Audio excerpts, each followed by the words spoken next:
Do you struggle to get your low notes to speak on the bassoon, or do you struggle to get them to even play in tune? So let's talk about what you have to do to get low notes to speak. So low notes, the low register on the bassoon, is a little bit different than the other registers on the bassoon. You have to do different things with your air, and you have to do different things with your embouchure. Probably the most important difference to keep in mind is your voicing. And so we'll start with that one. Voicing on the bassoon is essentially the shape of the inside of your mouth and the back of your throat that you're making to make the bassoon work. So most of the time when we're talking about voicing, we're talking about vowel shapes, A, E, I, O, U. And most of the time, an O vowel shape is the type of vowel shape that you want to use on the bassoon. That's kind of a standard vowel shape that's going to get you through most situations. With low notes, you want to maintain that O vowel shape, but I find it also helps, especially when you're just trying to get the low notes to speak to begin with, it helps to think of an ah vowel, or to think somewhere in between ah and O. So maybe go oh, ah, ah. So what that does, if you go oh, ah, that you'll notice the back of your throat sort of opens up a little bit more, and essentially what you're doing inside your mouth is you're creating more space for those notes to speak. I like to think about low notes as similar to chest voice. So if you have ever sung in a choir, or if you've heard a vocal teacher talk about singing, you might have heard these terms head voice and chest voice. And it's kind of the same idea on bassoon, where when you're singing in your head voice or in the upper register, more of the vibration is felt in your head and your face. And when you're singing in the low register, that's more called chest voice, because you're singing down low and there's more vibration lower in your body.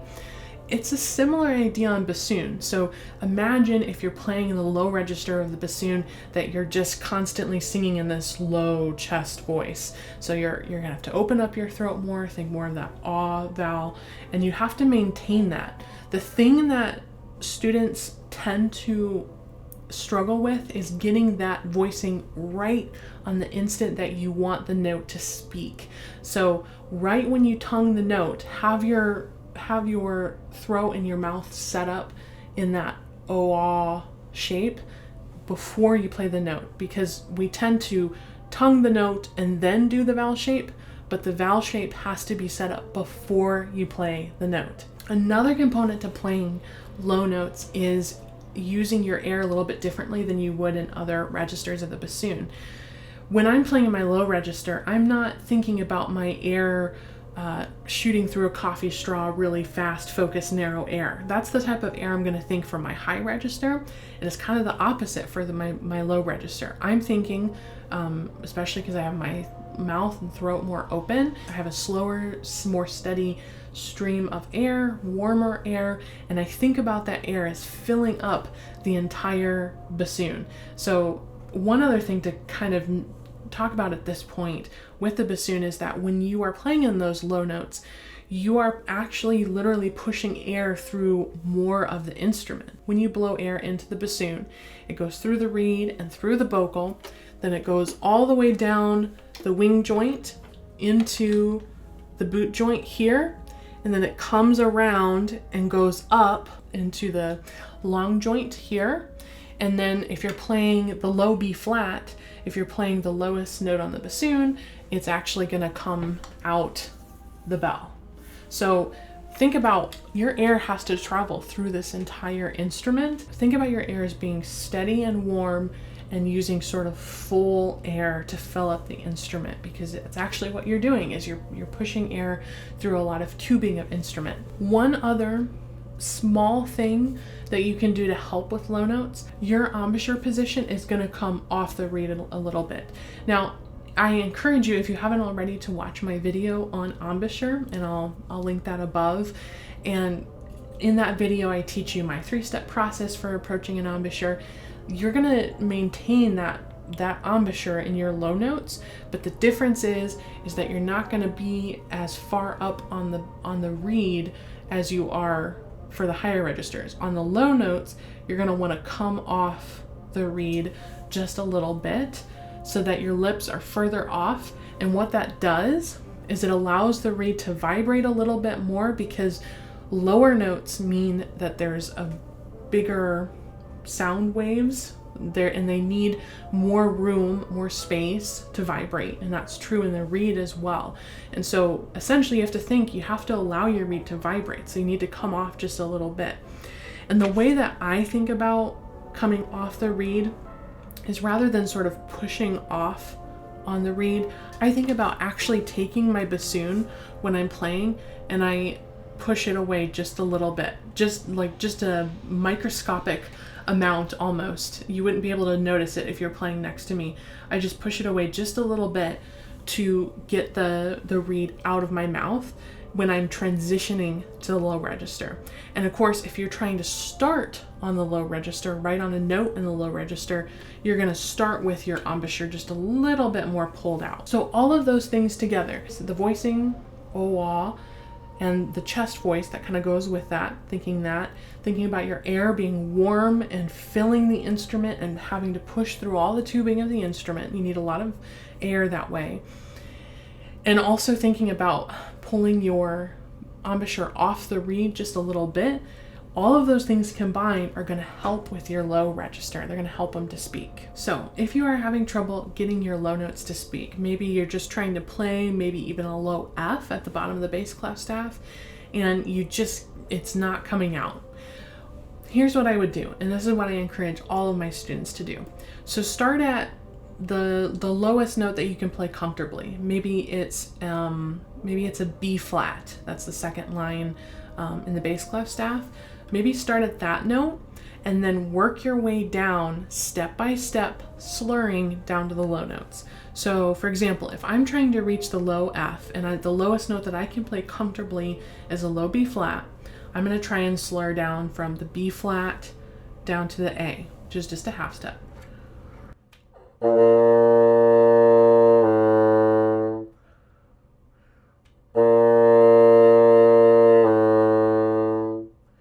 And then once I'm comfortable going B flat to A, now I'm going to try to go B flat, A, G. Go down another step from A.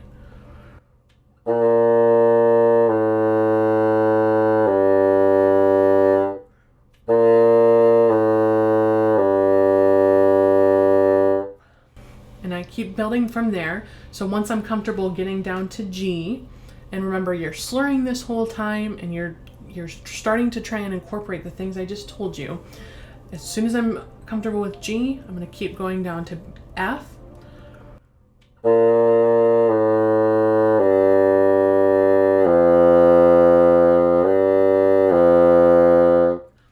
And I will say, when you are transitioning from G to F, F requires that your throat is more open.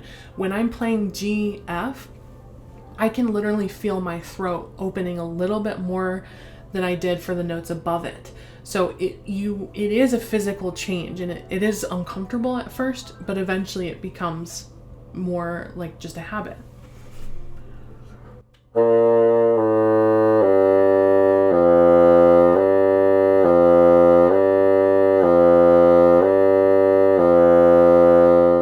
And I'm just practicing that G, F, that transition point.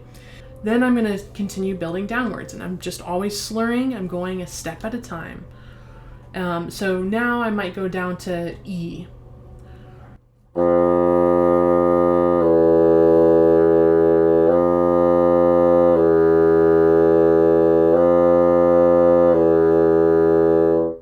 I might do E down to D.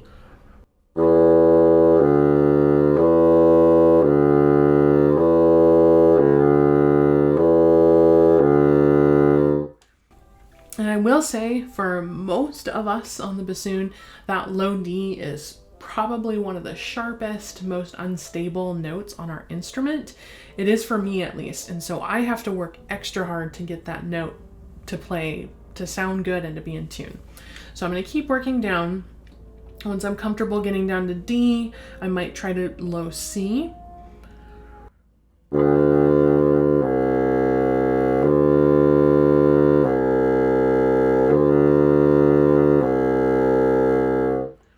And then this is a tricky one, but if you're trying to get from low C to low B flat, and you have to cover a little bit more space with your thumb, but it just takes time to get that motion.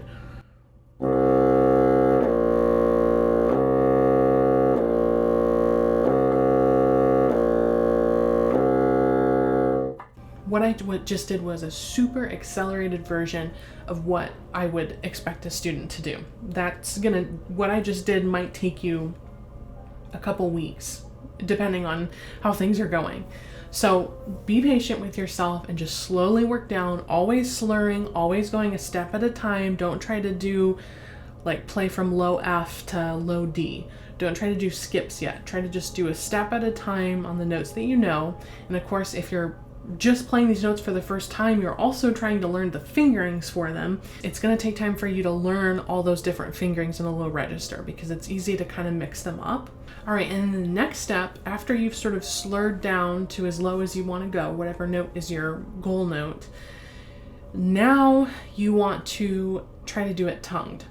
So the key here is to play it slurred and then memorize exactly what you did when you play the note. Say you're trying to get from G to low F, bottom of the bass clef staff. You have to memorize exactly what you did when you slurred and imitate that when you do it tongued. So here it'll sound something like this.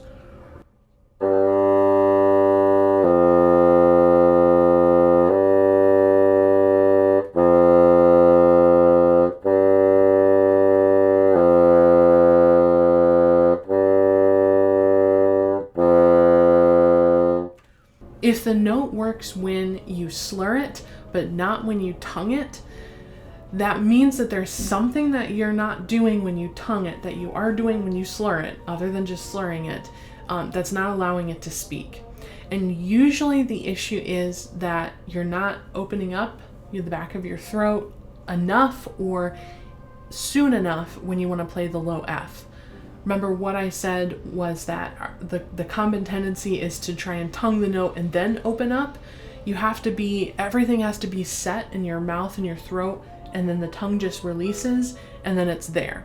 There's no transition time. So you have to have everything set before you play the note.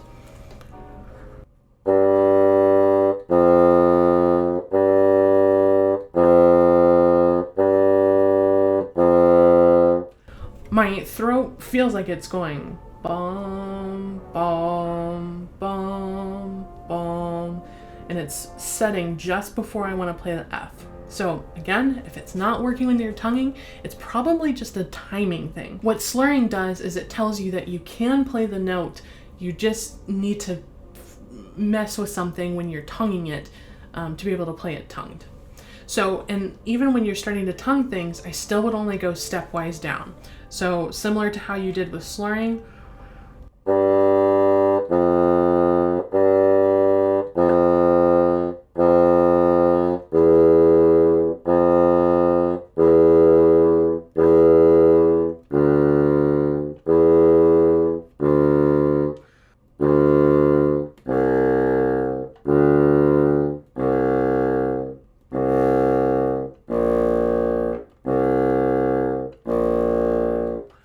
So you will get there eventually. It just takes a lot of practice. And I wouldn't try skipping notes. So for example, I wouldn't try to do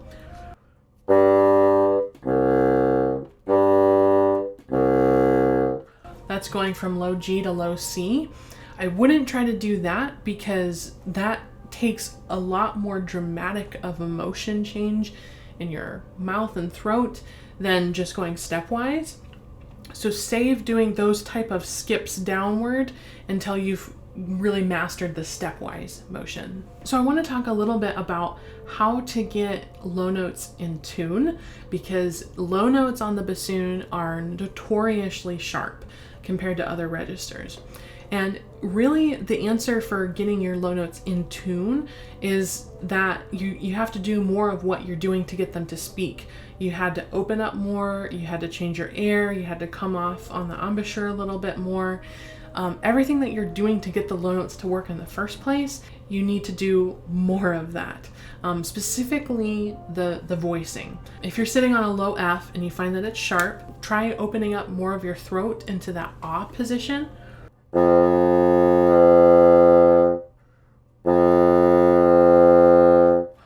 So all I did there was I kind of opened my throat and exaggerated that ah position a little bit. And you can also think about it as lowering the tongue or lowering kind of the bottom jaw a little bit.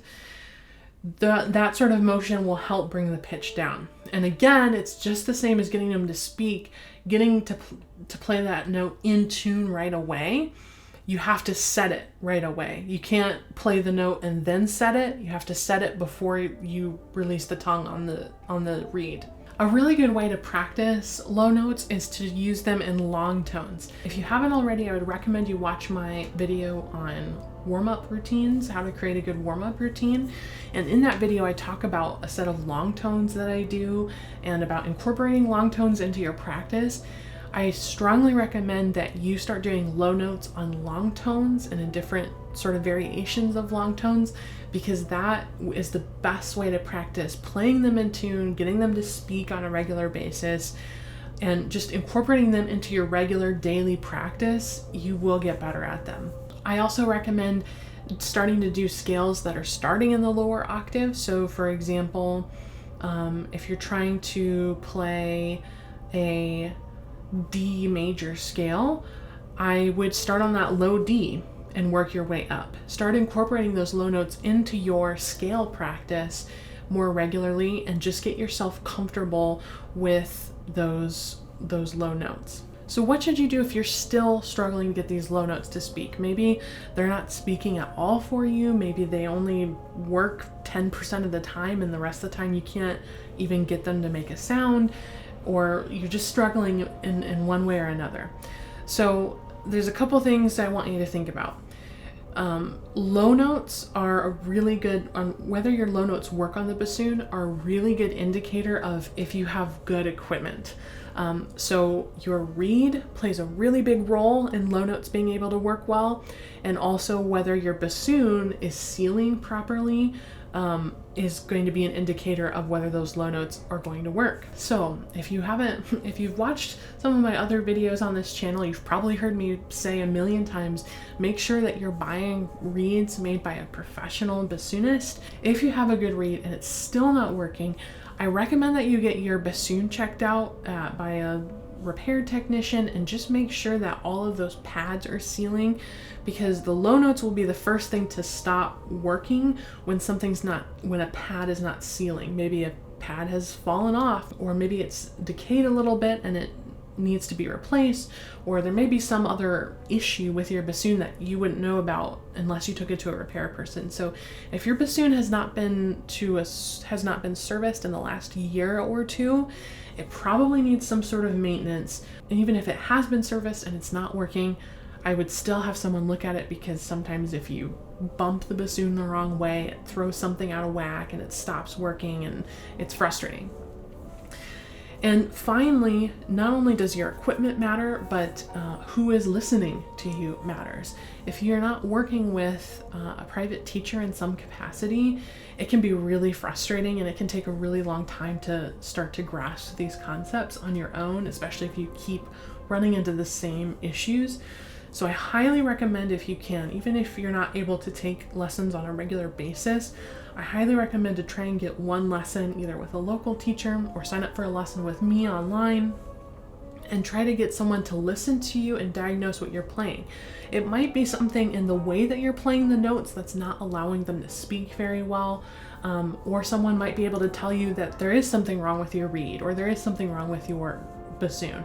So having someone listen to you, especially a well-trained, qualified bassoonist who knows what they're doing, they will be able to help you figure out low notes on the bassoon. I hope this video was helpful for you. If it was, make sure you click the like button, make sure you're subscribed to the channel, and comment down below what low notes are you struggling with in the low register.